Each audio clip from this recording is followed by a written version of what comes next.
Hello everyone, स्वागत है आपका हमारे प्यारे से चैनल बेंच पढ़ाई में। आज हम करेंगे अपना स्ववृत्त लेखन। क्या है ये? स्ववृत्त लेखन। ये नई चीज ऐड हुई है, ये भी इस बार हिंदी ग्रामर में। इसको इंग्लिश में क्या बोलते हैं? बायोडेटा। ठीक है, इस बायोडेटा में क्या होता है कि जब भी आपको कोई जॉब के लिए अप्लाई करना होता है या फिर आपको इंटरव्यू देने जाना होता है तो आप वो अपना रिज्यूमे या फिर बायोडेटा नहीं बनाते, वो होता है स्ववृत्त लेखन। ठीक है, किसी नौकरी के लिए आवेदन के लिए आप अपने बारे में या फिर जानकारी एक पेज पे लिखते हो ना कि आपने क्या क्या किया है, क्या आपकी क्वालिफिकेशंस है, क्या आपकी पर्सनल चीजें हैं। ठीक है, व्यक्तिगत और शैक्षिक जानकारी आप देते हो इसके अंदर। ठीक है, अब ये जो शब्द है स्ववृत्त, ये हिंदी का शब्द है जिसमें स्व का मतलब होता है खुद के बारे में या फिर खुद। ठीक है, और व्रत मतलब होता है साइकिल, यानी कि आपके जीवन से जुड़ी व्यक्तिगत और एजुकेशनल या फिर शैक्षिक जानकारी। ठीक है, अब स्वरित का हम फॉर्मेट देखेंगे, प्रारूप देखेंगे। सबसे पहले तो आपको अपना नाम लिखना है, फिर पिता का नाम, माता का नाम, आपकी डेट ऑफ बर्थ, वर्तमान में जो आपका पता है, जो पहले का पता था अगर कोई हो तो वो लिख सकते हो, अपना मोबाइल नंबर यानी कि दूरभाष संख्या मतलब फोन नंबर, और उसके बाद मोबाइल नंबर, फिर ईमेल डाल सकते हो। उसके बाद आपको अपनी शैक्षिक योग्यता लिखनी है, मतलब कि आपने एजुकेशन में क्या क्या किया हुआ है। ठीक है, इसके अंदर आपको क्या आएगा? सबसे पहले तो सीरियल नंबर, फिर आपने कौन सी डिग्री या फिर डिप्लोमा लिया है, क्या वर्ष था, कौन से बोर्ड से या फिर यूनिवर्सिटी से किया है आपने, और क्या आपका विषय था, मतलब मेजर सब्जेक्ट्स कौन से थे, और आपको कौन सी श्रेणी मिली है, मतलब कौन सा डिवीजन मिला है, first division, second division, third division.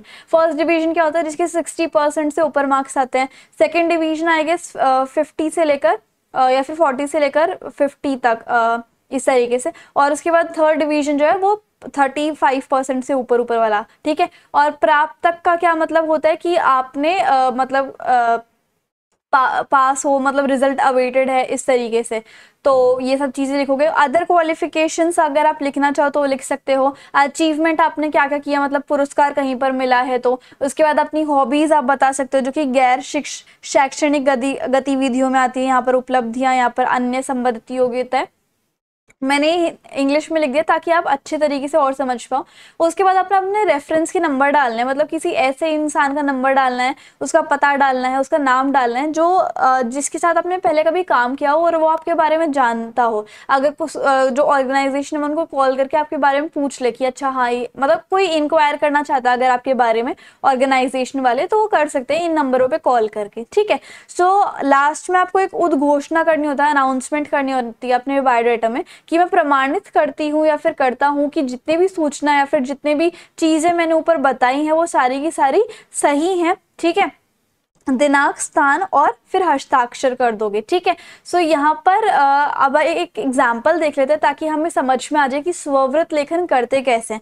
तो उत्तर प्रदेश के शिक्षा निर्देशालय में, मतलब उत्तर प्रदेश में एक एजुकेशनल डिपार्टमेंट है, वहां पे शिक्षा अधिकारी को प्राथमिक शिक्षा पद के लिए आवेदन पत्र प्रेषित करते हुए स्ववृत्त लेखन कीजिए। मतलब फर्स्ट क्लास के टीचर की भर्ती निकली हुई है और आपको शिक्षा अधिकारी को स्ववृत्त लेखन करना है, मतलब उनको एक तरीके का बायोडाटा भेजना है। ठीक है, तो आप कैसे लिखोगे? थोड़ा थोड़ा इसमें पत्र फॉर्मेट भी आएगा कि सेवा में, सबसे पहले आप सेवा में लिखोगे, एक लाइन छोड़ दी, फिर शिक्षा अधिकारी, शिक्षा निर्देशालय, उत्तर प्रदेश, प्रयागराज। ये पूरा का पूरा आपने सेंडर का मतलब सॉरी रिसीवर का एड्रेस लिख दिया। ठीक है, उसके बाद एक लाइन फिर से छोड़नी है। ये सब तो क्वेश्चन में ही था कि आपको शिक्षा अधिकारी को लिखना है। कौन से शिक्षा अधिकारी को? शिक्षा निर्देशालय के अधिकारी को, और वो कहाँ पे है? उत्तर प्रदेश, प्रयागराज में। ठीक है, फिर आपको एक लाइन फिर छोड़नी है। विषय क्या लिखोगे कि प्राथमिक शिक्षा पद के लिए आवेदन, कि जो फर्स्ट क्लास की टीचर के लिए जॉब निकली है उसको आपके लिए आवेदन करना है, अप्लाई करना है। फिर एक लाइन छोड़ के महोदया लिखोगे, फिर एक लाइन छोड़ोगे, फिर आपको मेन हेडिंग लिखनी है कि उत्तर प्रदेश में जो शिक्षा निर्देशालय है उसकी वेबसाइट से मुझे पता चला कि एडवर्टाइजमेंट नंबर या फिर विज्ञापन संख्या 29 के रेफरेंस में फर्स्ट क्लास के टीचर का जो एडवर्टाइजमेंट है वो प्रकाशित हुआ था, पब्लिश हुआ था।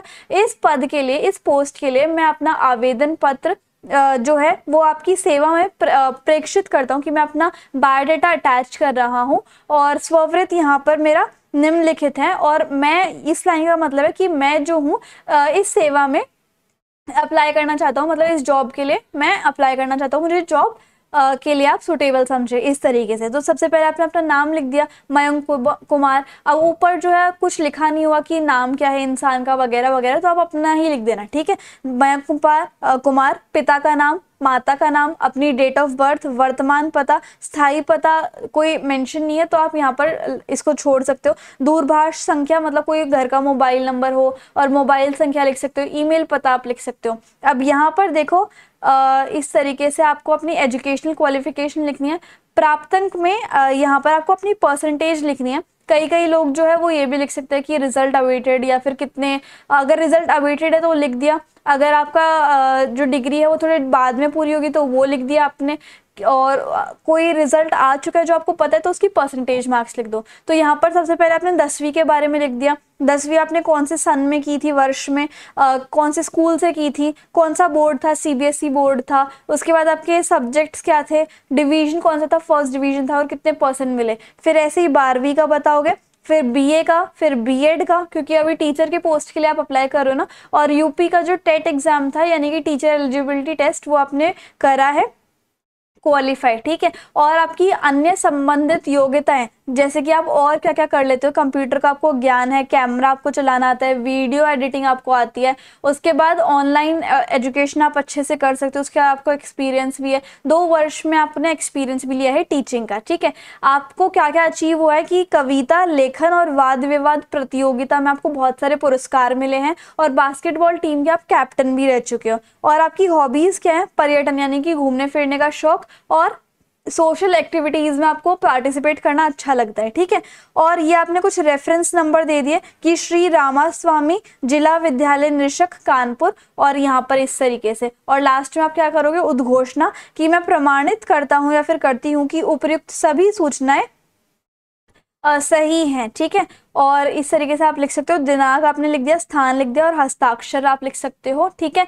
या फिर आप हस्ताक्षर नहीं देना चाहते तो ना भी दें, ठीक है। तो इस तरीके से आपको हस्ताक्षर, दिनांक, स्थान वगैरह लिखना होता है। तो इस तरीके से बस आपको ना मेन ये ध्यान रखना है कि फॉर्मेट क्या है इस व्हाट वी कॉल दैट स्ववृत लेखन का, और आपका काम जो है हो गया। बस आपको फिर डिटेल फिल करनी है, ठीक है। तो इस तरीके से हमारी जो वीडियो खत्म हो गई है। आई होप आपको मेरे समझाने का तरीका और वीडियो काफ़ी अच्छी लगी होगी। अगर आपको कोई भी डाउट है तो आप मुझे इंस्टाग्राम पे फॉलो करके डीएम कर सकते हो, और ये नोट्स चाहिए तो मैंने टेलीग्राम पे ऑलरेडी अपलोड कर दिए हैं, वहाँ से आप डाउनलोड कर सकते हो। So if you like the video and the explanation, then please like, share, comment and subscribe the channel. Thank you so much.